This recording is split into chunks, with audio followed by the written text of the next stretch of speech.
Welcome to You've Got This with Sarah Hamaker, a podcast to encourage and equip moms along their parenting journey.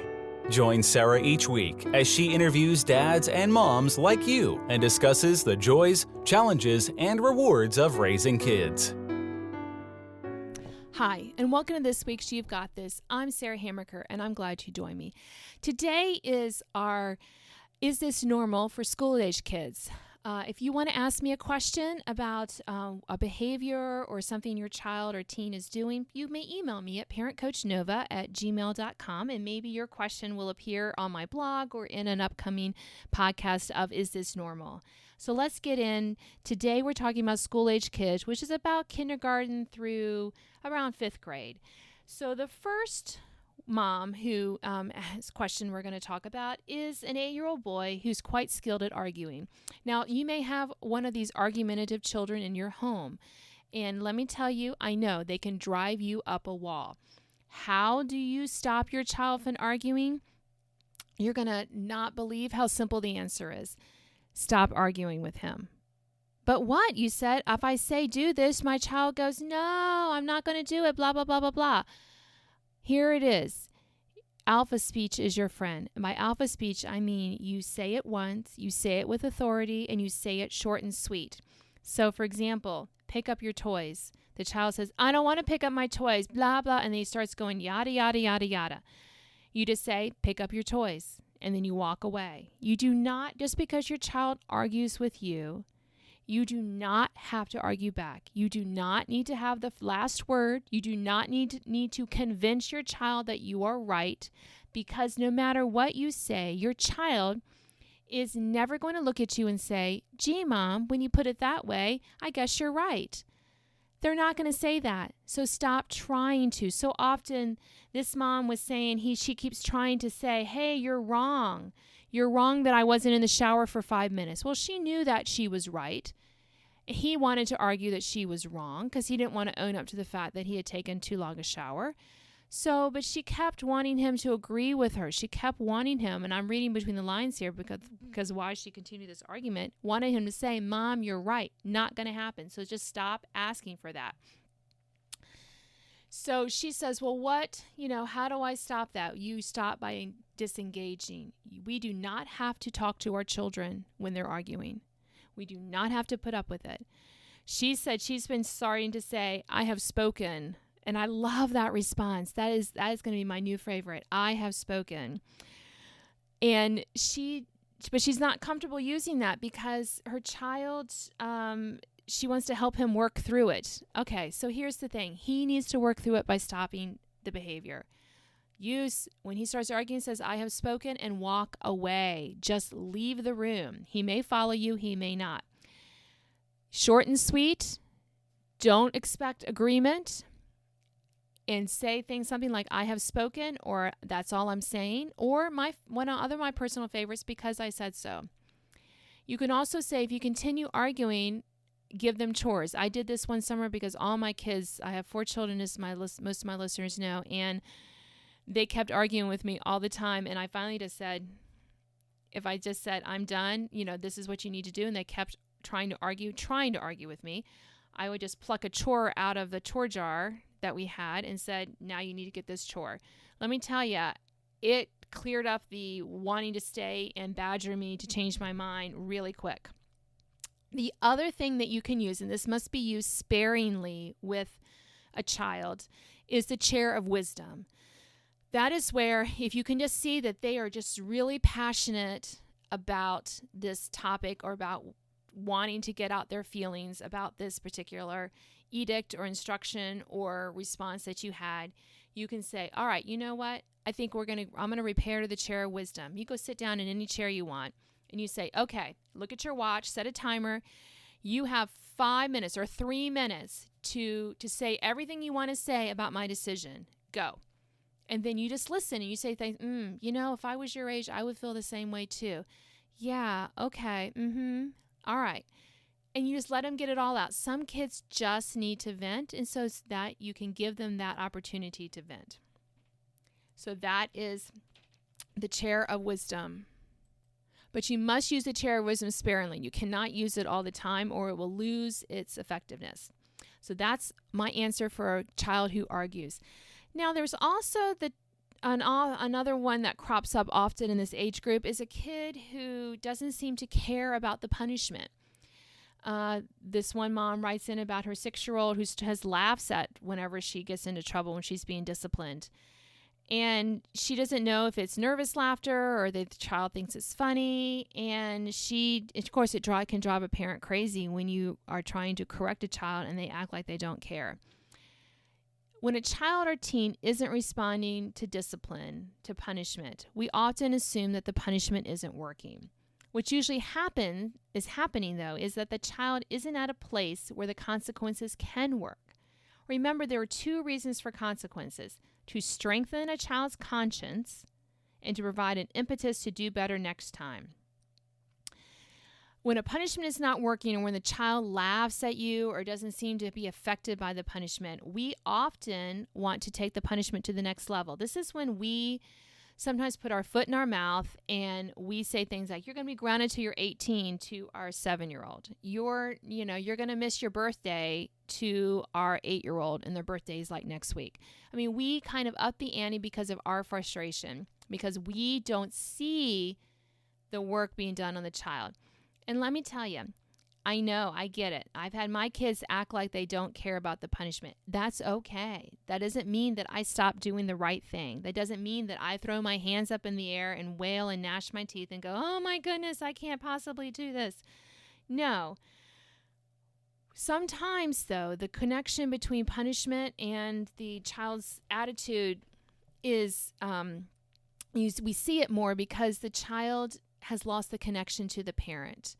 Often, when I realize my discipline isn't working, I realize I haven't spent time with my child on normal things. I haven't talked to them. I haven't asked about their day. I haven't had one-on-one time with them recently. I haven't tried to, figure out or just talk to them or just let them know that I love them. All I've been doing is barking at them. Do this, do this, do this. Oh my goodness, you didn't do that. Now we're going to have the punishment on it, which are not bad things because we do have to keep on top of our kids sometimes and help them to remember. I mean, just guide them and direct them. But what happens is that we often forget that we also need to love our kids. We need to have that connection with them. We need to show them that we care.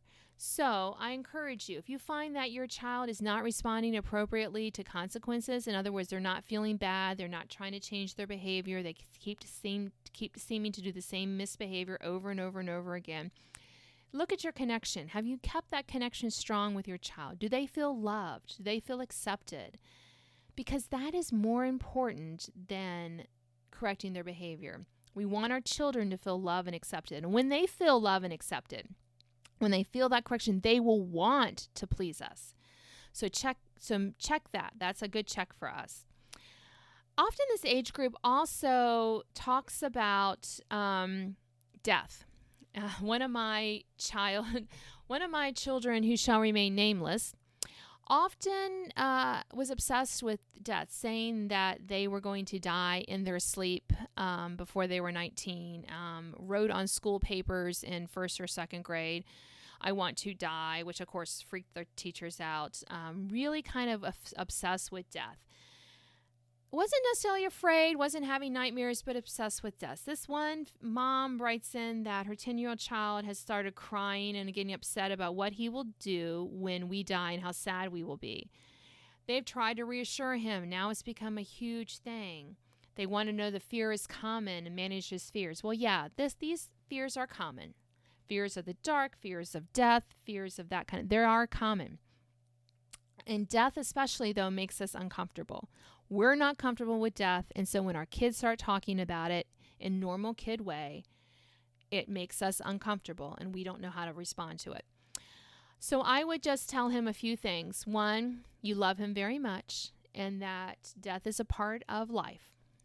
And then say, If he feels that he needs to, if he gets afraid of death, maybe give him a special stuffed animal he can hug at night if he gets afraid. And then you say, but we're not going to talk about it anymore because we can see how upset you're getting. And when he comes to talk to him about him, just say, that's nice, dear, and send him on his way. In other words, sometimes when we feed the fear of our child by talking about it too much, it can build it up to this huge thing to them, and then they become more and more afraid of it. For my son, who simply wanted to talk about dying at age 19, I just said to him, you know what? We're not going to talk about it anymore. And you cannot write that on your papers anymore. And if you do that, because your teachers it upsets your teachers. If you do that and you talk about it in class, then we're going to have a problem. I said, you can talk about as much as you want to among your, at home with your brother or to the cat or something, but you're going to stop talking about it at school. You're going to stop doing this because it was really kind of freaking people out. And eventually he outgrew it. Now we tease him about it, and he's kind of embarrassed. But any kind of fear that our children have, the more we magnify it, the more we discuss it, the more we ask, why are you afraid? They can't tell you that. It's irrational to them, and they are not logical beings, so they can't really figure that out. Give what comfort you can. Don't over-comfort, but let them know you're there, but you're not going to talk about it and obsess about it.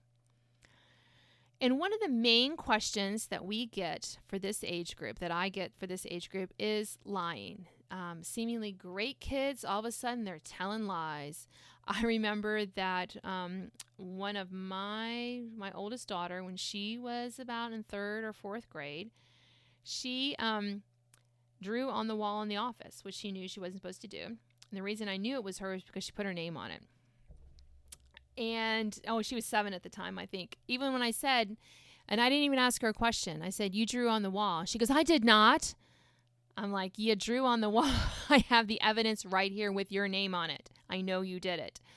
But sometimes our instinct is to lie. And sometimes kids get into the bad habit of lying. They lie for a number of reasons. They might lie because they can't differentiate between fantasy and reality when they're younger. The older kid might lie to get out of trouble, to make themselves look better, to get what they want. It doesn't really matter. Sometimes it comes out almost involuntarily.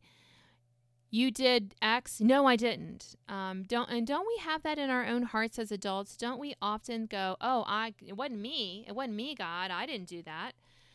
They tell falsehoods to get out of a situation, and children start to lie around age 3 because that's when the ability to state non-factual things develops. By age 4, kids are able to tell additional statements that won't contradict the lie. By 7 or 8, children can fib with such skill that it can be very difficult to catch some of these skills. So we're not really born with the ability to lie, although we are born with sin in our hearts. And so it's not too surprising that lying comes out. And again, almost every child will tell a lie in their lifetime as a child. I mean, I remember telling a lie when I was a kid. I felt bad about it and didn't really tell it again because I got caught, which is a good thing. And some kids seem to become habitual liars where they just seem to not be able to tell the truth.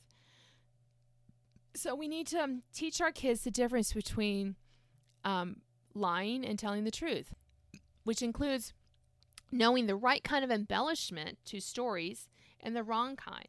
One of the things we have to say to kids is that it's important for them to give us the facts that are clear.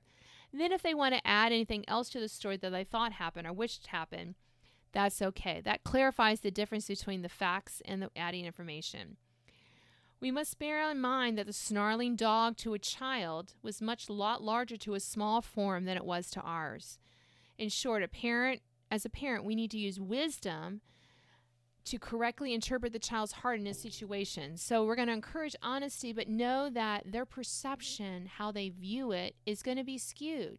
So you have to give them a little grace in that and not call them a liar because they said this giant dog attacked him when you're looking at it and it was a small dog to you, but maybe to your 4-year-old who's on the small size, it was humongous.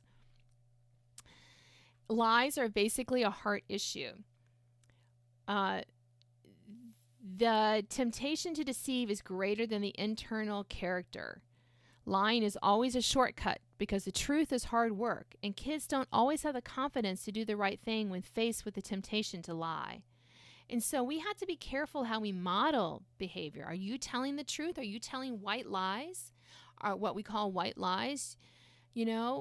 Did we say, oh, I'm so glad we got to go over to your house for dinner, and come back and say, ugh, that was the worst trip I ever had, the worst visit I ever had? Are we saying one thing at around our dinner table, or they overhear us talking to our spouse, then we're saying to the person, like the dad who comes home and complains about his boss, but says to his face, oh, you're a great boss? That's a form of lying. We have to be careful about that. And so we need to be honest with ourselves. We need to hold ourselves to a standard that our children see us. And if we do tell a lie, we need to be upfront about it. We need to be honest about it. Because lying damages relationships, which are founded on honesty.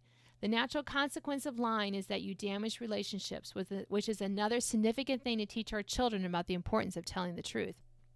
Use real-life examples of how lying has negatively affected our lives, whether you can point in politics, in sports, in movies, in this. Let them see there are real consequences to lying. There's nothing more powerful than a real-life example a child can look at and says, I don't want to be like that. Help our children embrace the truth can be difficult in a culture at times that seems to celebrate deceitfulness, especially in the area of so-called white lies like I talked about earlier. We need to teach our children how to relate in socially awkward situations when the truth is at stake and white lies are more common. And this is like, for example, your child attends a birthday party but did not have a good time overall.